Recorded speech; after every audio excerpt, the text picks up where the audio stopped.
Hi friends, ഇന്ന് നമ്മൾ കേൾക്കാൻ പോകുന്നത് നീ വരുവോളം 12-ാം ഭാഗം. രചന ആമിക, അവതരണം ബിൻസു ഷിജി. അവളെ മാറോട് ചേർത്ത് പിടിച്ച് ശ്യാം വീടിനുള്ളിലേക്ക് നടന്നു. അവളുടെ ഉള്ളിൽ ചികിത്സയും മരുന്നുകളും പുതിയ മാറ്റങ്ങൾ വിതച്ചു തുടങ്ങിയിരിക്കുന്നു.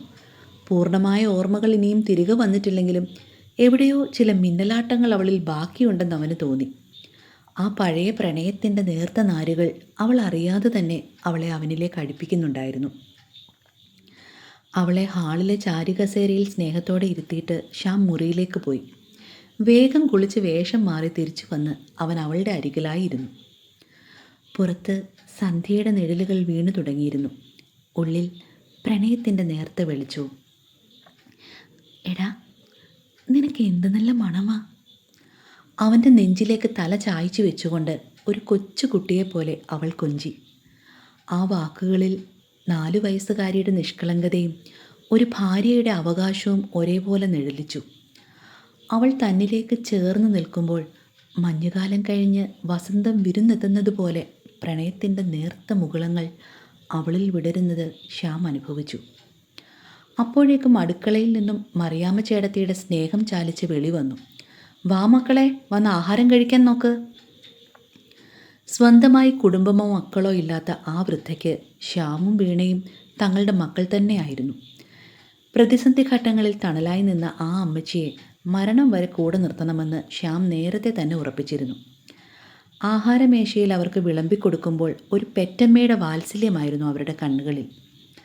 ഭക്ഷണം കഴിഞ്ഞ് എഴുന്നേൽക്കാൻ തുടങ്ങിയ വീണയെ മറിയാമ്മ ചേടത്തി വാത്സല്യത്തോടെ ചേർത്ത് പിടിച്ചു.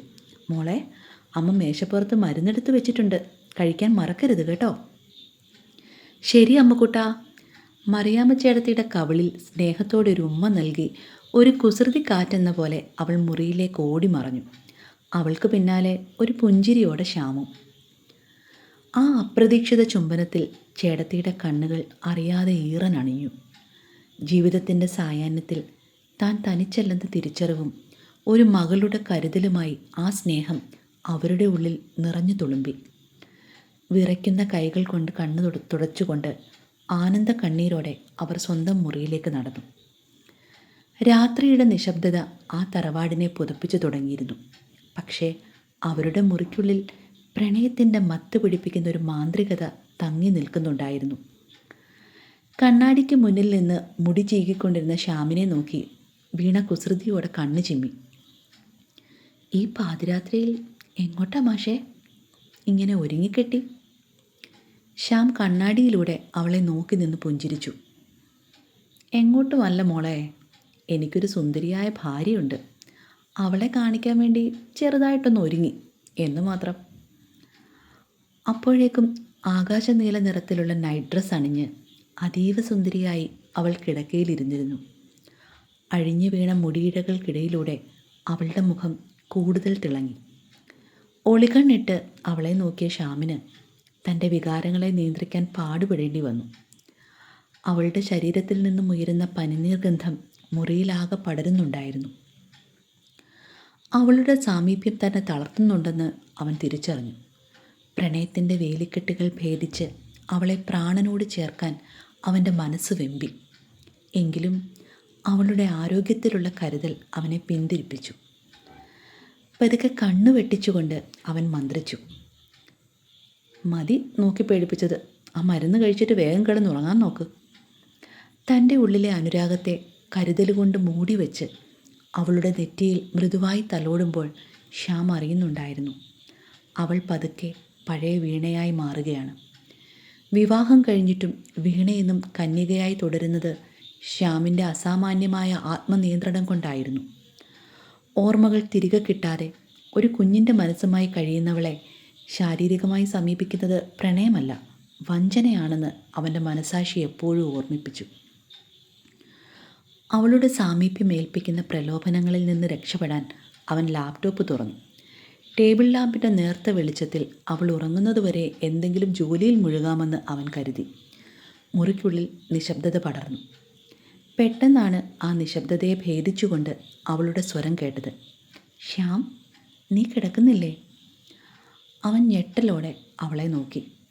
സാധാരണ മരുന്ന് കഴിച്ചാൽ നിമിഷങ്ങൾക്കകം അവൾ ഉറക്കത്തിലേക്ക് വഴുതി വീഴാറുള്ളതാണ്. ലാപ്ടോപ്പിൽ നിന്ന് കണ്ണെടുക്കാതെ തന്നെ അവൻ പെതുക്കെ ചോദിച്ചു, നീ എന്താ ഉറങ്ങാത്തത്? മരുന്ന് കഴിച്ചില്ലേ? ഇല്ല, അവൾ ചിണുങ്ങിക്കൊണ്ട് പറഞ്ഞു. ആ വാക്കുകളിൽ 4 വയസ്സുകാരിയുടെ നിഷ്കളങ്കതയേക്കാൾ പക്വതയുള്ള വീണയുടെ ഒരു നിഗൂഢമായ നിഴലാട്ടം ശ്യാം തിരിച്ചറിഞ്ഞു. അവൻ്റെ ഹൃദയം പടപടാ മിടിക്കാൻ തുടങ്ങി. ഷോ, ഈ പെണ്ണിൻ്റെ ഒരു കാര്യം! പിറുപിറുത്തുകൊണ്ട് അവൻ മരുന്നും വെള്ളവും അവൾക്ക് നേരെ നീട്ടി. ആ നിമിഷമാണ് അവൻ അവളുടെ മുഖത്തേക്ക് നേരെ നോക്കിയത്. അതൊരു സാധാരണ നോട്ടമായിരുന്നില്ല. പ്രണയവും തീവ്രമായ ആഗ്രഹവും കലർന്ന ഒരു പ്രത്യേക തിളക്കം അവളുടെ കണ്ണുകളിൽ അവൻ കണ്ടു. തൻ്റെ മുന്നിലിരിക്കുന്നത് വെറുമൊരു കൊച്ചു പെൺകുട്ടിയല്ല, മറിച്ച് തന്നെ പ്രണയിക്കുന്ന തൻ്റെ പ്രിയതമയാണെന്ന തിരിച്ചറിവ് അവനെ തളർത്തി. അവളുടെ ആ മാറ്റം ശ്യാമിൻ്റെ സിരകളിൽ അഗ്നി പടർത്തിയെങ്കിലും അവളുടെ ആരോഗ്യത്തെക്കുറിച്ചുള്ള ഉത്കണ്ഠ ഒരു കവചം പോലെ അവനെ തടഞ്ഞു നിർത്തി. എന്താ പതിവില്ലാതെ ഒരു നോട്ടം? ഈ മരുന്ന് വേഗം കഴിച്ച് കിടന്നുറങ്ങാൻ നോക്ക് പെണ്ണേ. ശബ്ദത്തിൽ ഗൗരവം വരുത്താൻ അവൻ പാടുപെട്ടു. അവളുടെ ആകാരവടിവുകളിലേക്ക് കണ്ണുകൾ പായാതിരിക്കാൻ അവൻ തൻ്റെ ശ്രദ്ധ മുഴുവൻ ലാപ്ടോപ്പിലേക്ക് തിരിച്ചു. ശ്യാം, അവൾ വളരെ പതിഞ്ഞ സ്വരത്തിൽ വിളിച്ചു. ആ വിളിയിൽ ഒരു കാന്തിക ശക്തി ഉണ്ടായിരുന്നു. എന്താടാ, എന്തുപറ്റി? വാത്സല്യം നടിച്ച് അവൻ ചോദിച്ചു. ഡാ, ആ ലൈറ്റ് ഓഫ് ചെയ്തിട്ട് നീ എൻ്റെ അടുത്ത് വന്ന് കിടക്കാമോ? മരുന്ന് ഞാൻ കുറച്ച് കഴിഞ്ഞിട്ട് കഴിച്ചോളാം.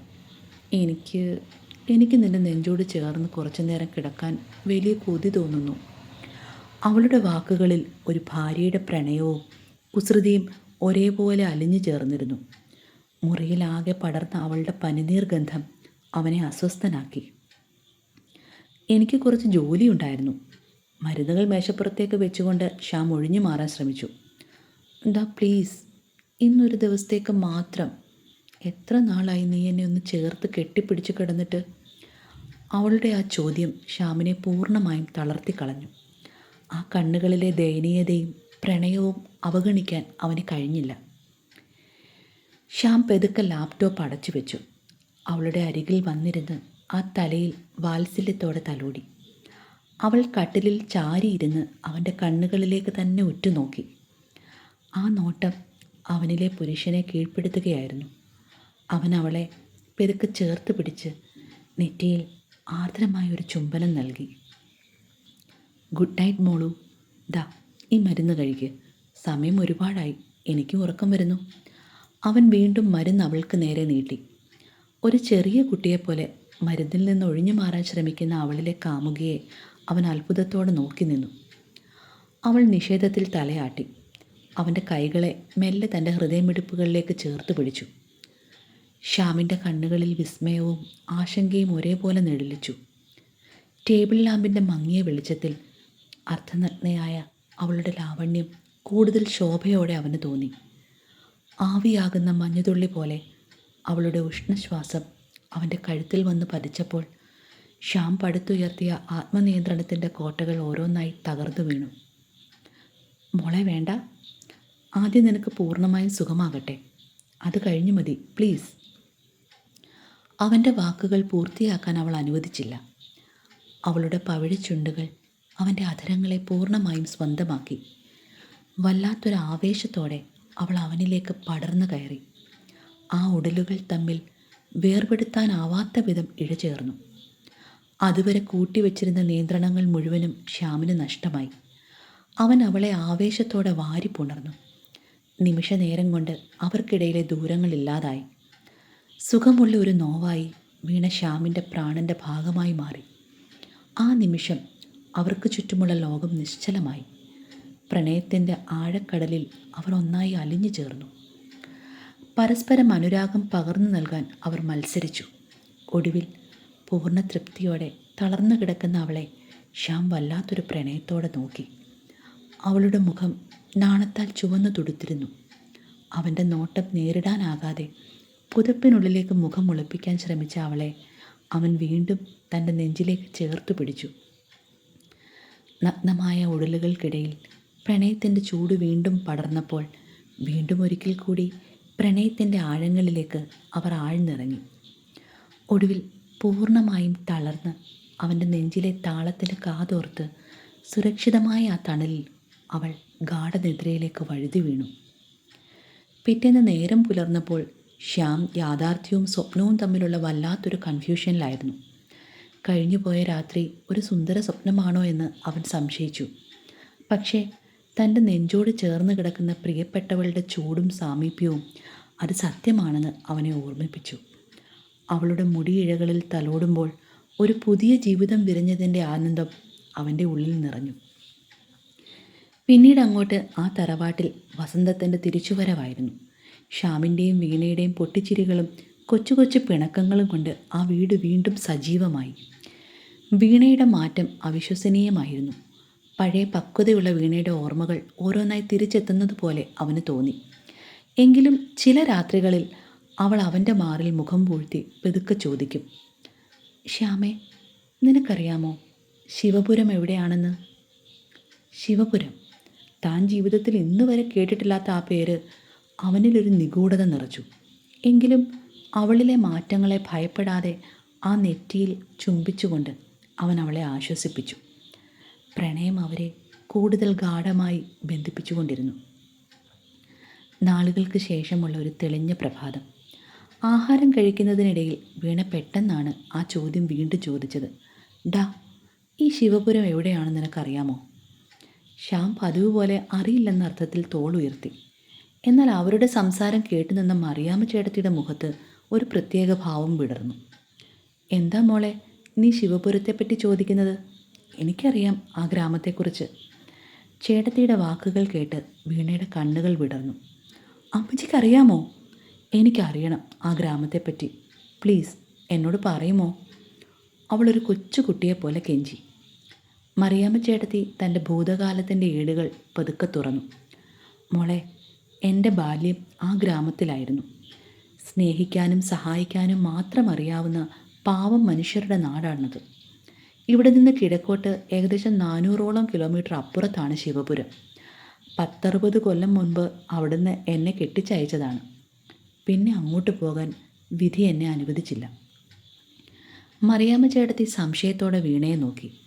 അല്ല മോളെ, നീ എങ്ങനെയാണ് ഈ പേരറിഞ്ഞത്?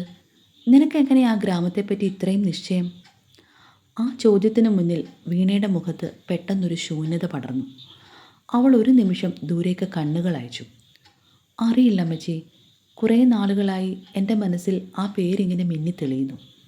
ഞാനും ആ ഗ്രാമവും തമ്മിൽ എന്തോ ഒരു അഭേദ്യമായ ബന്ധമുണ്ടെന്ന് എൻ്റെ മനസ്സ് പറയുന്നു. അവിടെ എനിക്ക് പ്രിയപ്പെട്ട ആരോ ഉണ്ടെന്ന് ഒരു തോന്നൽ. ചിലപ്പോൾ എൻ്റെ വെറും തോന്നലാവാം.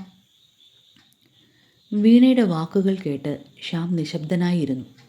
അവൻ്റെ ഉള്ളിൽ അപ്പോൾ വണ്ടിപ്പെരിയാറിലെ തണുത്ത പ്രഭാതത്തിൽ രവിശങ്കർ തന്നോട് പങ്കുവെച്ച ആ വലിയ രഹസ്യം തിരതല്ലുകയായിരുന്നു. വീണയുടെ ഭൂതകാലത്തെക്കുറിച്ചും അവൾ പോലും അറിയാത്ത ആ രഹസ്യങ്ങൾ ശിവപുരവുമായി ബന്ധപ്പെട്ടതാണോ എന്ന് അവൻ ആഴത്തിൽ സംശയിച്ചു. അവളുടെ ഓർമ്മകളുടെ ആഴങ്ങളിൽ ഒളിഞ്ഞു കിടക്കുന്ന ആ സത്യം തേടിയുള്ള യാത്രയുടെ തുടക്കമായിരുന്നു അത്. ശ്യാമിൻ്റെ മനസ്സിൽ ആശങ്കയും ആകാംക്ഷയും ഒരുപോലെ നിറഞ്ഞു. വരാനിരിക്കുന്ന വലിയൊരു വഴിത്തിരിവിൻ്റെ നിഴലാട്ടം ആ തറവാടിൻ്റെ ഉമ്മറത്ത് അപ്പോൾ വീണു കഴിഞ്ഞിരുന്നു. തുടരും. അടുത്ത ഭാഗവുമായി കാണും വരെ ബൈ ബൈ. Stay safe.